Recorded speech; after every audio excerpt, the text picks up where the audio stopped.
Anime, Dead Mount Death Play. Continuing to episode 3, Misaki is watching a viral video discussing the sighting of bones in a burning building. Misaki is still unaware that it was Polka's doing.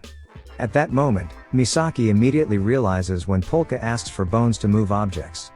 Karuya asks Misaki if she's sure about living with someone who killed her. Misaki doesn't mind because it's the first time she's been killed, and it excites her. Karuya can only shake his head in disbelief. From now on, the three of them will live in the torture building from the beginning of the episode, which turns out to be owned by Clarissa. Polka thanks them for helping her. There is still much she doesn't know about this world. Nevertheless, Karuya is still concerned about Polka's original family. Polka says there's no need to worry because she has informed the Shinoyama Polka family that she's gone to search for her true identity. Clarissa also tells her to send postcards regularly. However, she honestly doesn't know what to do after that. All she knows is the name of the family from that body. Moreover, she can't extract memories from the Shinoyama Polka body as easily. Karuya reluctantly has to believe that she comes from another world. However, according to Polka herself, she's not sure if she really comes from another world because this world also has some similarities. For example, whales are considered legendary creatures in her original world. But what worries her the most is the existence of the Geldwood sect in this world. They are a sect that considers itself evil and wants to kill her. Perhaps it's understandable because her form in the other world is a giant skeleton known as the corpse god. At least she wants to live peacefully in this world. To achieve that, she must find the mastermind behind the murder of the Shinoyama Polka body. Karuya and Misaki have no idea who it is. Although it seems that Clarissa knows, she only allows Polka to stay here if she doesn't interfere with her affairs. Polka doesn't want to resort to violence immediately. First, she needs to investigate on her own. Fortunately, Clarissa says she won't accept any request to kill Shinoyama Polka again. Karuya reminds them that Clarissa is not the only intermediary for assassins, so there is still a possibility that Polka is targeted by a hitman. However, seeing Polka's abilities, no one would dare to kill her. Except for Lemmings, says Karuya. Karuya doesn't explain in more detail who Lemmings is. Meanwhile, Misaki is happily playing with a bone and an eyeball. Karuya emphasizes whether she's sure she doesn't regret resurrecting a dangerous person like Misaki. After all, it was Misaki who killed Polka. Polka herself doesn't mind because the owner of this body, the original Shinoyama Polka, asked her to forgive Misaki. Karuya is shocked to learn that he can communicate with the spirit of Shinoyama Polka. And to think, he had placed her spirit in a drone. It turns out that Karuya's drone, which was behaving strangely yesterday, was possessed by Polka's spirit. Her spirit still remains in that body, so the corpse god transferred it to the nearest object. Karuya can't wrap his head around how Polka can move spirits around like toys. Polka doesn't deny it at all. To her, human spirits are like dolls or toys. Upon closer inspection, Karuya realizes that this child is indeed dangerous. He must not let his guard down around her. Polka asks if there's any suitable job for her in this world. She wants to quickly earn money for a peaceful life. While they discuss this, Karuya notices someone waiting in front of the building. It seems that person wants to meet Misaki. They know about Zaki the killer's reputation and want Misaki's help to avoid being killed by another hitman. Misaki seems reluctant to accept the request.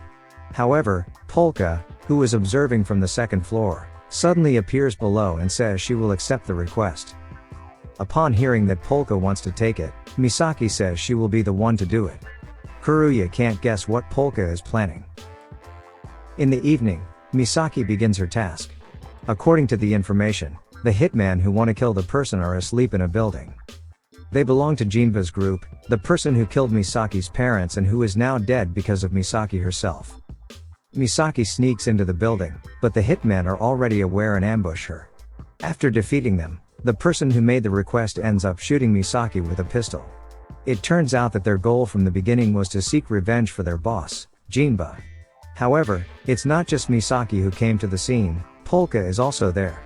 Misaki, who has become a zombie, won't die easily from a small gunshot. Jinba's subordinates panic upon witnessing this.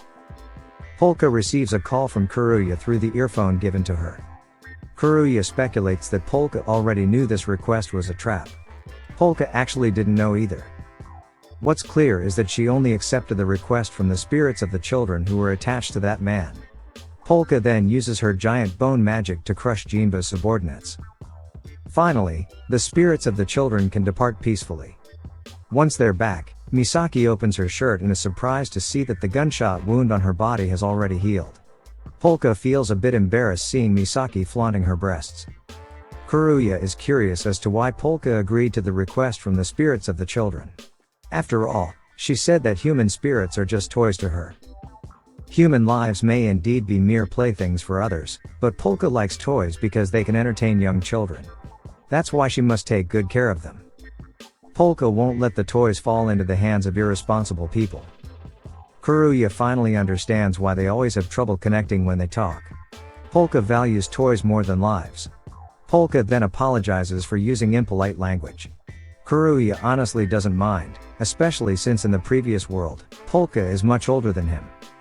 Karuya reports the recent incident to Clarissa. Karuya also reports that some of Jinba's subordinates managed to escape. Clarissa orders to let them be, as they already have too many enemies. Jinba's subordinates are preparing to retaliate against Polka. However, when they try to retrieve weapons from the warehouse, they hear a sound of someone being killed. In their final moments, one of them mentions that Lemmings is the perpetrator. His friend doesn't believe it because Lemmings should only be a legend. And at that moment, he also gets killed. While reading a book, Polka learns that vampires are also legendary creatures in this world. According to Polka, as long as he has enough magical energy, he can evolve Misaki into such a creature. Switching back to Clarissa, she receives a phone call from someone. It seems the caller is the person who made the request to kill Shinoyama Polka. Clarissa reiterates that she won't accept that request again. Clarissa gives a reason that because that person claimed Polka is just an ordinary high school student, Clarissa's trusted person got killed. With that reason, Clarissa says she doesn't want to associate with that person for now. However, Polka was indeed just an ordinary high school student before he reincarnated as the corpse god. On that night, Eris enters a deceitful bar and is asked to pay a very high price. Initially, he apologizes for not being able to afford such a large sum of money. Meanwhile, his friend, Iwa, is drinking at Clarissa's bar, even though Clarissa is not on shift at that time. Iwa talks about the viral video showing bones during the Shakuzawa building fire. It's also being discussed at their workplace. Due to being drunk, Iwa suddenly pokes the buttocks of one of the servers at the bar. A masked guard immediately takes action because touching the servers is prohibited in the bar. Polka, Misaki, and Karuya are casually enjoying a pizza dinner together. Karuya is still curious about Misaki's current body. Polka explains that her body can regenerate and withstand decay. Additionally, her physical strength has increased significantly, but her senses have dulled. It is advised for Misaki to consume raw meat if she gets injured. Furthermore, Misaki's saliva has a paralyzing effect. Misaki immediately tests her new ability by biting Polka and indeed manages to temporarily paralyze him. Misaki also jokingly offers a deadly kiss to Karuya. However, Karuya, being a 2D girl lover, refuses such a monster-like proposition. Speaking of monsters, Polka wonders if there are humans in this world as powerful as Shagrua, the disaster exterminator. At that moment, the police receive a report of gunshots at Jinba's subordinates' hideout. Upon arrival at the scene, the police find a pile of corpses. Eris, who was previously tricked by a local bar, now mercilessly beats the culprits. Shortly after, Eris and Iwa receive a call from their workplace. Karuya remains curious about Polka and asks if his original world uses a decimal system. Polka confirms it, indicating that people there also have 10 fingers. Polka mentions that most have 10 fingers, but some don't. Misaki seems to disagree, believing that the decimal system based on human fingers is merely a theory. Karuya is quite surprised to find that the human body shape in Polka's world is similar to theirs. He becomes curious again if magic in another world has the same effects as in this world. Polka becomes slightly suspicious, suggesting that perhaps his original world is somehow connected to this one. Otherwise, too many things wouldn't make sense. Polka eventually recovers from the paralyzing effect. Until now, Misaki has silenced her targets with a nail gun, but now she can save on ammunition by relying on her bites. Polka agrees that Misaki should have more ways to defeat enemies. Kuruya isn't surprised that Polka has multiple methods, like when he buried Jinba's subordinates. Polka explains that he didn't actually kill them but drove them insane so they wouldn't harm others again. Eris and Iwa receive a job call to go to the scene of Jinba's subordinates' headquarters. It's the first time they've seen human bodies twisted to such an extent. It's no wonder the special investigation team called them first.